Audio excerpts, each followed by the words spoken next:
Pierre Carl est un réalisateur militant qui cherche à comprendre ce qu'il décide de filmer, un peu comme Michael Moore, il pose sa caméra où ça fait mal. En l'occurrence, s'il adopte la même méthode d'investigation que l'américain, il va néanmoins interpeller le rôle des médias sur l'information non traitée. À Nîmes, au sémaphore, le débat s'est déroulé tard dans la nuit devant un public cinéphile conquis, et c'est après minuit que Pierre et la productrice Annie Gonzalez se sont prêtés au jeu de mes questions. On peut y aller? Ouais.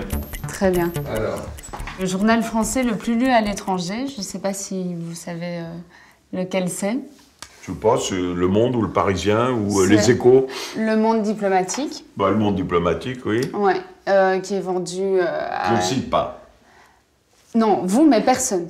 Qui est vendu à plus d'1 million d'exemplaires, qui est traduit en 38 langues en version papier et 8 numériques, cité 0 fois. Alors que c'est vendu 2 fois plus que Libération. Oui.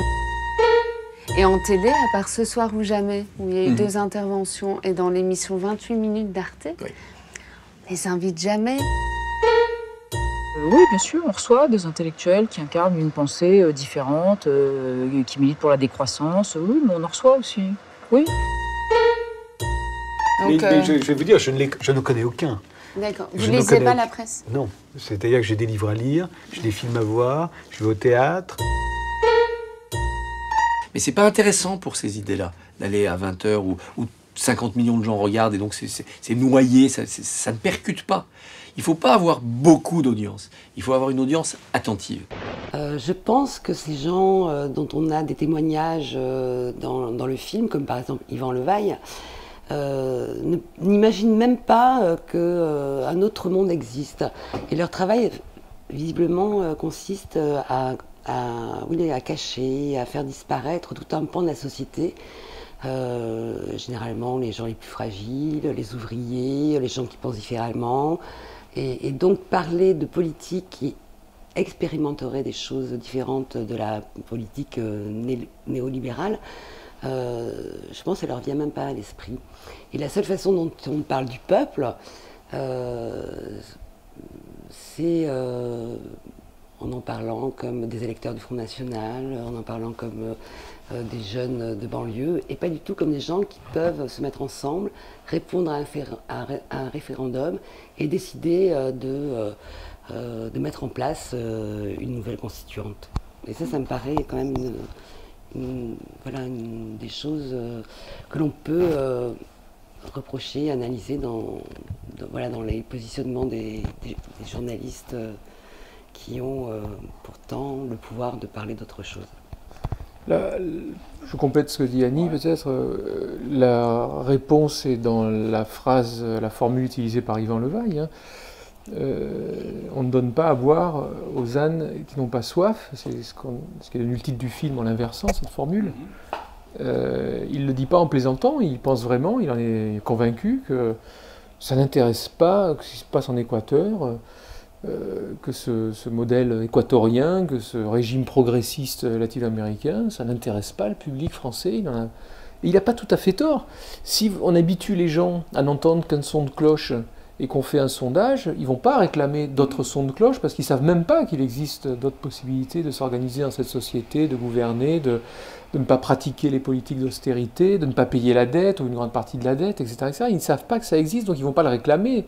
Ils ne vont pas réclamer l'information sur ces modèles alternatifs de gouvernement.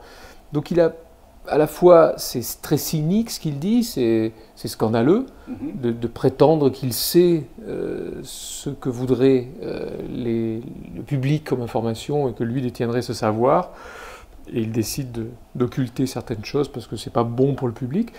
Et en même temps, il n'a pas totalement tort parce que ce système génère ce genre de méconnaissance, de censure, donc il est un agent d'un système. Je suis sur une radio généraliste, donc je tiens compte des grands courants de l'opinion. C'est-à-dire, connaissez la formule On ne fait pas boire l'âne qui n'a pas soif.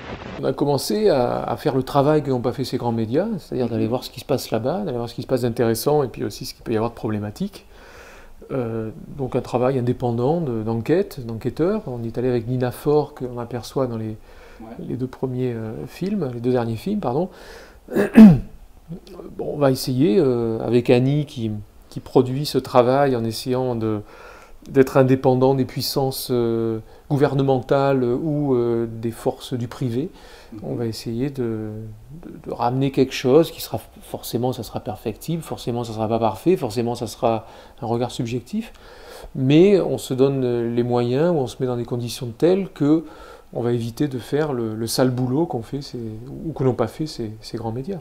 Alors comment un réalisateur comme toi arrive à vivre en fait? Parce que c'est du militantisme pur et dur, et il faut trouver des salles de cinéma, c'est un combat quoi finalement. Alors, on pourrait poser la même question à Annie, comment une productrice qui oui. produit ce genre de film arrive à vivre? On roule pas sur l'or, ça c'est certain. On a une société de production qu'on a créée avec d'autres collaborateurs qui ne versent pas de dividendes. Tout ce qui rentre dans la société est réinvesti dans les films. Et puis après, on ruse avec le système, on va chercher de l'argent de manière pas toujours très orthodoxe. Là, le dernier financement, c'est un système d'appel à dons sur Internet, c'est les ventes de nos DVD, c'est aller dans les salles de cinéma pour faire circuler les films et tirer quelques recettes aussi de cette exploitation cinématographique. Non, puis après, il y a quand même un schéma classique de la production qu'on emprunte, puisqu'on fait des films dans un secteur professionnel.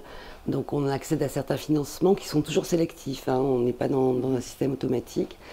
Et en fait, la chaîne permet de démarrer la production, d'avoir des alliés pour accompagner le film jusqu'en salle de cinéma. Et effectivement, tout le réseau de salles d'arrêt d'essai, dans la mesure où il a envie de montrer nos films, est quand même une force importante pour montrer les œuvres, mais aussi comme lieu de réflexion collective.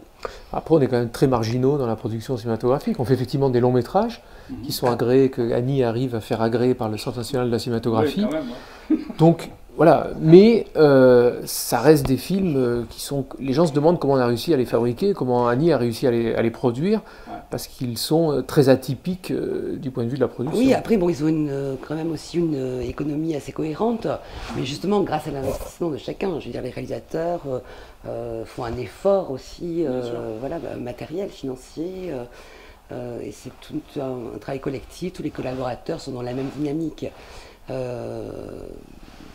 Mais c'est un choix, et c'est cette façon-là qui nous permet de faire ce choix éditorial, de faire les films qu'on fait. Mais c'est vrai qu'on doit être la seule société qui a ce catalogue, qui exerce de cette façon-là depuis plus de 15 ans maintenant, et qui a un catalogue de films qui a une vie quand même importante au cinéma, jamais diffusé à la télévision. Mais si, tu as un court-métrage qui est passé à la télévision. Ali a produit un court-métrage de Sylvère Petit, Les Assoiffés, qui a été acheté par France 2, c'est une première. Bon, il commence par un court-métrage, peut-être qu'ils continueront après. Non, après, il y a des tout petites ventes télé, mais c'est vrai que le cas est absolument atypique, de longs métrages qui font un nombre important de spectateurs en salle et qui ne sont pas diffusés à la télévision.